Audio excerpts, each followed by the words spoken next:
بسم اللہ الرحمن الرحیم۔ السلام علیکم ناظرین، آج کی اس ویڈیو میں ہم بخت نصر کا عبرتناک واقعہ ذکر کریں گے۔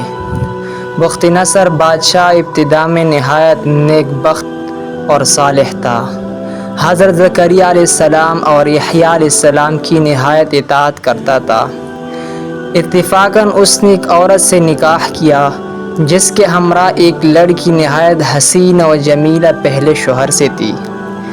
جب وہ لڑکی سن بلوغ کو پہنچی تو بادشاہ اس کی بہار حسن دیکھ کر فریفتہ اور دیوانہ ہو گیا۔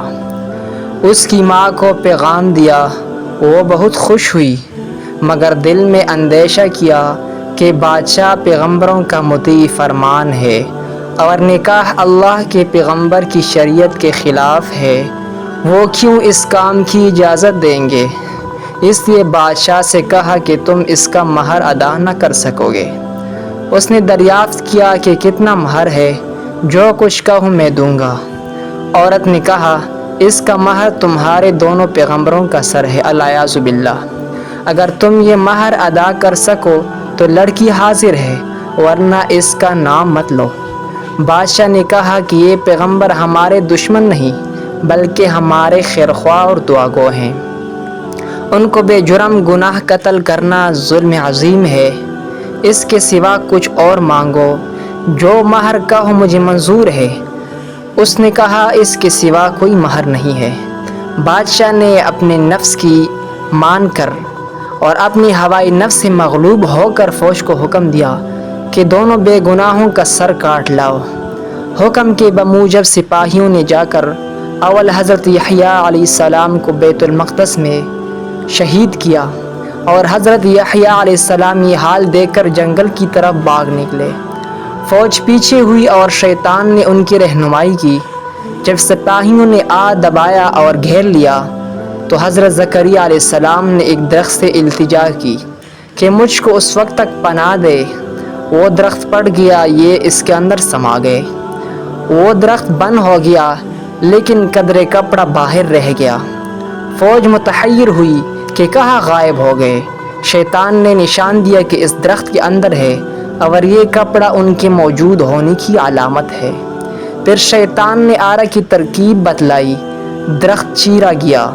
جب نوبت آرے کی سر تک پہنچی تو حضرت زکریا علیہ السلام نے سسکی بھری۔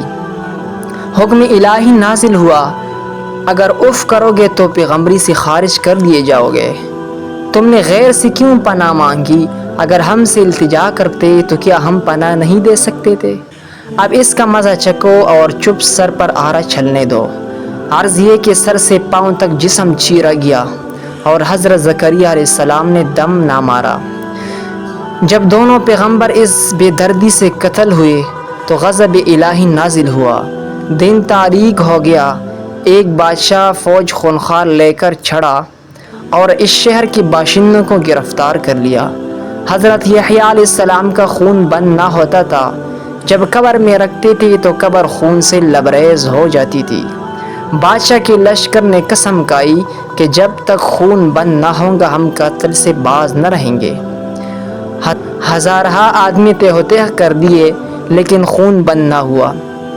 اس وقت ایک شخص حضرت یحییٰ علیہ السلام کی لاش پر آیا اور کہا کہ تم پیغمبر ہو یا ظالم؟ ایک خون کے بدلے میں 1000 آدمی قتل ہو چکے، اب کیا سارے جہاں کو قتل کراؤ گے؟ اتنا کہنا تک کہ خون بند ہو گیا اور جامع دمشق میں حضرت یحییٰ علیہ السلام کی قبر ہے۔ حاصل اس واقعے کا یہ ہے کہ بجز اللہ کے سوا کسی سے استعانت نہ چاہیے، صرف اللہ ہی سے مدد مانگنی چاہیے۔ کہ جب ایک نبی کو بھی اللہ رب العزت نے بطور تنبیہ کے آرے سے چروا دیا تو ہماری حیثیت کیا ہے؟ چنانچہ اس واقعے سے سبق حاصل کرتے ہوئے ہمیں چاہیے کہ نہ تو کبھی کسی پر کوئی ظلم کرے اور نہ اللہ کے سوا کسی سے مدد مانگے۔